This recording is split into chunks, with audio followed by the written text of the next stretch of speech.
Physiology notes of all my theory videos are available. To get your copy, you can WhatsApp on 72650 This book attempts to come up with important questions and appropriate answers in easy way. In this book, different systems are discussed under 10 sessions, and each section is framed with different topics in the form of question and answers. It provides thorough coverage of subject and made it easy to write down answers in the exams. Hello everyone, today we'll discuss about adrenal glands. These are also known as suprarenal glands. As the name suggests, they are situated on the kidney, on either side of the vertebral column. You can see here. Weight of adrenal gland is about 4 gram each gland, and they consist of outer cortex and inner medulla. You can see here, this is the histology of adrenal gland. You can see adrenal cortex, this one, that is about 80% of total adrenal gland, and 20% that is medulla. This adrenal cortex has 3 layers. You can see here zona glomerulosa, zona fasciculata and zona reticularis. Zona glomerulosa constitute about 15% outer part of the cortex, and it consists of small cells with moderate number of lipid inclusions in the cytoplasm, and they have small nuclei, and they secrete mineralocorticoids, mainly aldosterone. Second layer, that is zona fasciculata, that consists of 75% of total cortex, and it contains large cells with high cytoplasmic nuclear ratio and more lipid inclusions, and they secrete glucocorticoids, mainly cortisol. And zona reticularis, you can see here, this consists of inner 10%, this one, of the adrenal cortex, and it has less lipid contents, and it secretes sex steroids, androgens. In human being, this fasciculata and reticularis, they act as a single functional unit. Development of adrenal cortex. Adrenal cortex is mesodermal derivative, and neocortex give rise to adrenal cortex in adult. Fetal adrenal glands, they begin to develop at about 3 to 4 weeks of gestation, and at 6 to 8 weeks of gestation, there is rapid enlargement of the fetal adrenal glands. Fetal cortex, which is 85% of volume, and at 3rd or 4th month of intrauterine life, adrenals, they are larger than kidney. After birth, there is reduction in the adrenal gland, 50% reduction in the size that occur within 1st month. Growth and maturation of fetal adrenal gland, it depends on ACTH secretion from pituitary. Major secretion of fetal adrenal is dehydroepiandrosterone, that is during intrauterine life. And this dehydroepiandrosterone, that is androgen, which is converted into androgens and estrogen in the placenta, and it enters in the circulation. Adrenocortical cells, they have large amount of smooth endoplasmic reticulum, which is the site for the synthesis of hormone. And all the 3 layers of adrenal cortex contains high amount of lipids, especially cholesterol, which is present in the form of cholesterol esters, that is the precursor for all the hormones of adrenal cortex, as well as it also contains vitamin C, which is also required for the synthesis of the hormone. Now, adrenocortical hormones, they are steroid in nature, they are lipid soluble, so they can easily diffuse, they can easily pass through the cell membrane, and they are derived from cholesterol, and therefore they have structural similarity to cholesterol. Let's have a brief idea about adrenocortical hormones. First, that is mineralocorticoids. These are C21 steroids, means they contain 21 carbon atoms, and they have, the name itself suggests, mineralocorticoids, so they have effect on the mineral metabolism. Main action is they cause sodium retention and potassium secretion or excretion, and thus they affect sodium balance and the volume of extracellular fluid. Major mineralocorticoids are aldosterone and deoxycorticosterone. Next adrenocortical hormone, that is glucocorticoids. These are also C21 steroids, 21 carbon atom steroids, and they have effect on the metabolism, mainly carbohydrate and protein metabolism, and therefore they are known as glucocorticoids. Examples are cortisol, hydrocortisone and corticosterone. Most potent, that is cortisol. It has also mineralocorticoid-like activity. 1/3 of the mineralocorticoid activity that is mediated by cortisol.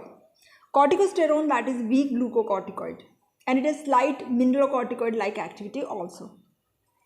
Sex steroids, these are secreted from zona reticularis. They are C19 steroid and they have minor effects on the reproductive organs. These are androgen and estrogen. Now, biosynthesis of adrenocortical hormone. This chart is very important. If you can remember this chart, you can easily remember biosynthesis. So you can draw this chart from the video also. So you can see here, cholesterol is the precursor for all the adrenocortical hormones. So cholesterol is the main precursor. Here it is shown. Okay. Now, from which cholesterol is obtained? It is obtained from three sources. Number one, that is LDL. 80% of the cholesterol which is required for the synthesis of adrenocortical hormone, that is derived from the LDL, because this adrenal cortex, they have LDL receptors. These are present on the adrenal cells, and therefore plasma LDL that enters and from which cholesterol is extracted.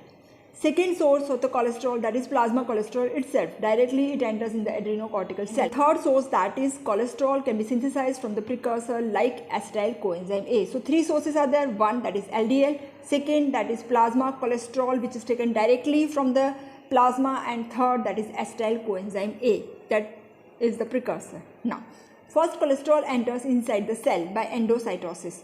Now through microtubules it enters in the cell and it is stored in the form of cytoplasmic vacuoles, and this cholesterol is stored in the form of cholesterol esters. And in basal condition, glucocorticoids, they are synthesized from free cholesterol which is present in the adrenocortical cells. But when our adrenal cortex is stimulated by ACTH, this ACTH stimulation results in synthesis of glucocorticoids and other adrenocortical hormones from cholesterol ester by stimulating cholesterol esterase. Now, which are the steps? Now let us discuss. This cholesterol that is affected by various enzymes, and different steps are there in zona glomerulosa, zona fasciculata and zona reticularis for synthesis of different kinds of hormones. Why different hormones are synthesized in different parts of the adrenal cortex? Because enzymes are different in zona glomerulosa, fasciculata and reticularis. Now, starting with the first step, this cholesterol, it enters in the mitochondria. In the mitochondria, there is an enzyme P450 side chain cleavage, which is also known as cholesterol desmolase. Now, this enzyme converts cholesterol into pregnenolone. Now, this pregnenolone enters into the smooth endoplasmic reticulum, and where it is converted into progesterone.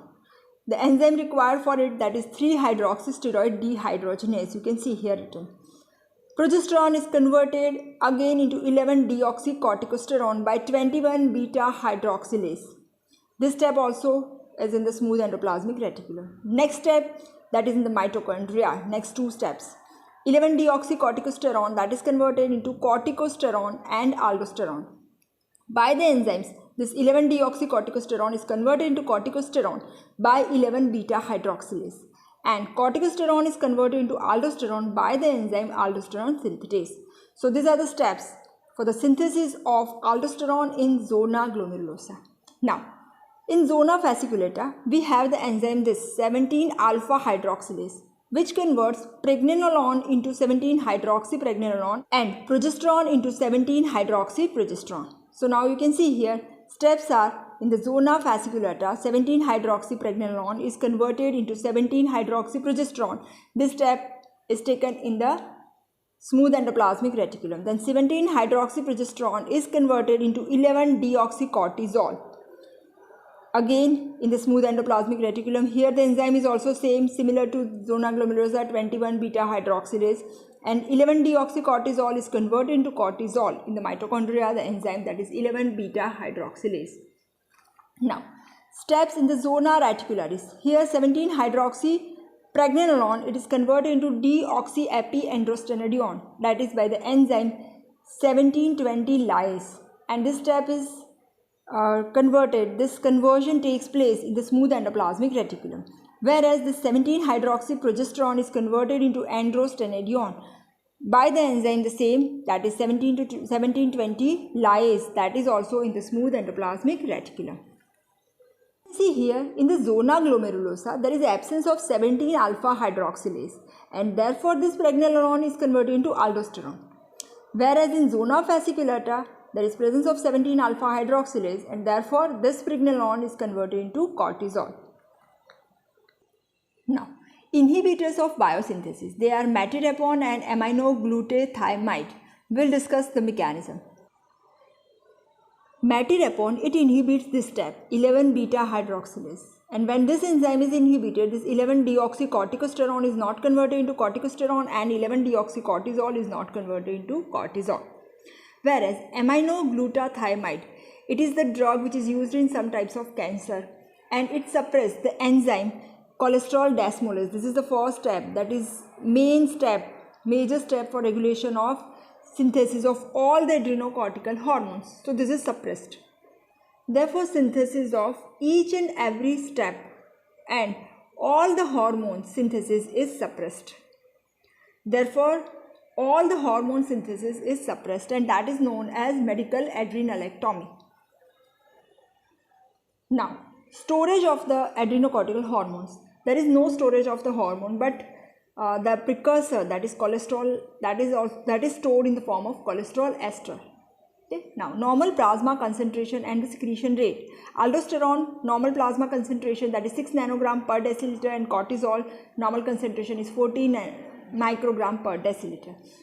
And secretion rate for aldosterone, that is 50 to 250 milligram per day, and cortisol, that is 15 to 20 milligram per day. So this is about adrenocortical hormones.